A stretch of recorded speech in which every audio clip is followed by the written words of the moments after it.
ये कहानी तो आप भी जानते हैं, हिरण्यकश्यप की कहानी। डीमन किंग जिसने तीनों लोगों को टेरिफाइड रखा था। The man who made every god tremble, and then Vishnu ji took form of Narasimha, half man, half lion, and tore apart the demon with his bare hands. और इसके बाद हर किसी ने खुशियां मनाई।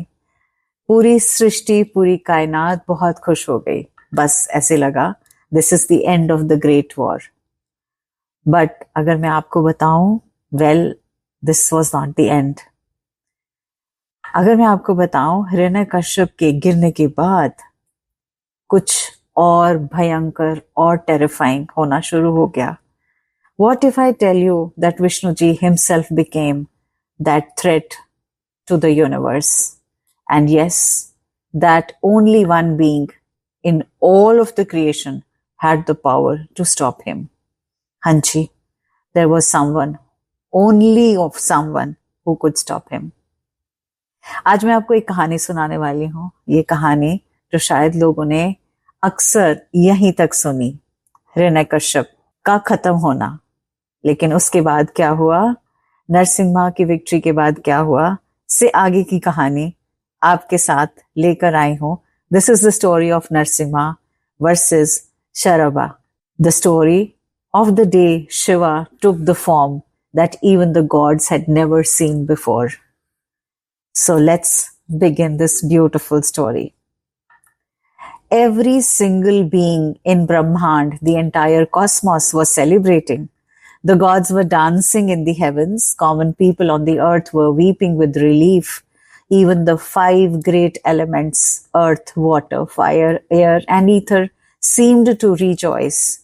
The demon who had ruled with an iron fist for ages was gone. But then something changed. The celebration stopped. Every being, God, human, animals, they froze in the place. And then they began to feel it, a sound. Not the sound of the drums or celebration, but the sound of a roar, a deep, soul-shaking roar that rattled the very bones of the universe. The roads were trembling. The mountains were shivering. The sounds were coming from everywhere. And they realized the roar was the same as they had heard moments ago. No one else but from Narasimha. But Hiranyakashipu was already dead. So why was Narasimha still roaring? Because Lord Vishnu had not returned. The avatar had not stepped back. The lion form had not dissolved. Narasimha was still there, pacing through the cosmos like a wildfire, his claws slashing in the skies, his eyes burning with fury that had no regret anymore. The divine form that had been invoked for one purpose, to destroy one demon, was now wandering the universe with nowhere to go, and it was all growing more dangerous by the seconds. Brahma, the creator, watched in horror. He immediately turned to one person who might be able to reach Vishnu. Little Prahlad, the very devotee from whom Narasimha had appeared in the first place. He thought if anyone could calm the Lord, it was and it would be the innocent child. So little Prahlad folded his hand. He prayed with everything he had. He called Vishnu with tears in his eyes. Narasimha held him, but still did not stop. Kept him down, and his roars grew louder and louder. Now Brahma's face fell. He looked at the other gods. No one spoke. Then Brahma turned to Shivji. Sri Hari is consumed with rage. Shivji, please help us. When Narasimha tasted Hiranyakaship's blood, the Rajasic energy, the energy of aggression, the energy of fury, completely engulfed the avatar. He paused. That energy is what is driving his madness now, Shivji. It has taken over. And if we do not act, Sri Hari will remain trapped in this violent form forever. The gods looked at each other. Forever? Vishnu, the preserver of the universe, locked inside a raging destructive form for eternity? The universe itself would not survive. Shiva acted. He reached up, pulled a lock of his own hair, and from a single strand of his hair, he created Veerabhadra, one of the most powerful warriors of all creation. Go, Shiva command, find Narasimha, pacify him.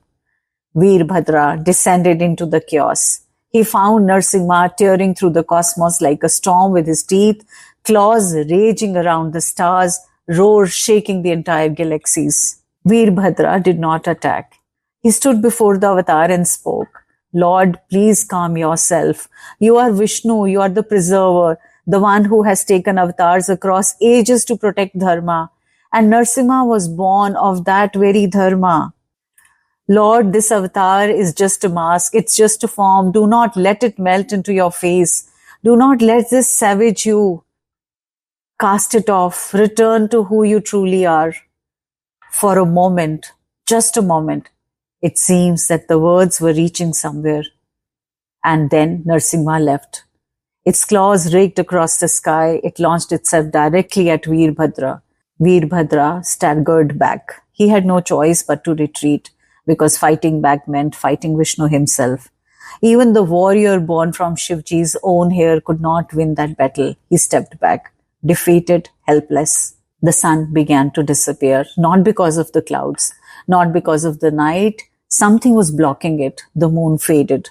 The stars dimmed one by one. The galaxies themselves seemed to retreat. Veerabhadra looked up, and what he saw made him even fall on his knees. Something was appearing above, something so vast, so magnificent, that the human mind could barely process it. Enormous wings, wings stretching across the entire sky. Their beating drowned out even Narasimha's rose. Their glow outshone every star in the cosmos, and at the center of those wings, a form unlike anything ever seen before. Half lion with 8 legs, raw, primal, earth-shaking. Half golden bird with 1,000 arms, radiant, celestial, all-encompassing. The chest blazed with divine fire. The eyes holding the depth of thousands of universe. Its claws were not weapons of destruction. They were instrument of cosmic correction. Shivji had sent another warrior. In fact, Shivji became something, an avatar, his own avatar, Sharabha avatar. Narasimha saw the new being looming over and did what Narasimha does. It leapt. Claws reaching for the feathers, teeth aimed at the great beak, but Sharaba simply rose higher. Every time Narasimha leapt above, Sharaba ascended higher and higher and higher, and just out of reach, always above. The lion could not catch the bird, and then in one swift, breathtaking moment, Sharaba swooped. It, dove-like lighting from the heavens, wrapped Narasimha in its powerful talons and soared upwards, past the earth, past the heavens, past every realm, every dimension, every sphere of existence, higher and beyond everything, until there was nothing above but the infinite. And there, at the very edge of creation, Sharaba let go. The universe watched. Narasimha fell. Down through the realms, a burning meteoroid, plunging towards the earth, faster, faster, faster, until it crashed. And in that crash, the shattering, bone-breaking impact, the rage broke. The fury shattered. The Rajasic fire that had taken over went out. Narasimha snapped out of it. And in that moment of clarity, Sharaba completed its task, and it removed the lion form. It freed everything that lay within. And yes, Vishnu, the real Vishnu, the benevolent preserver, the protector of Dharma, was finally liberated from the prison of his own avatar. This is the story that most people never heard.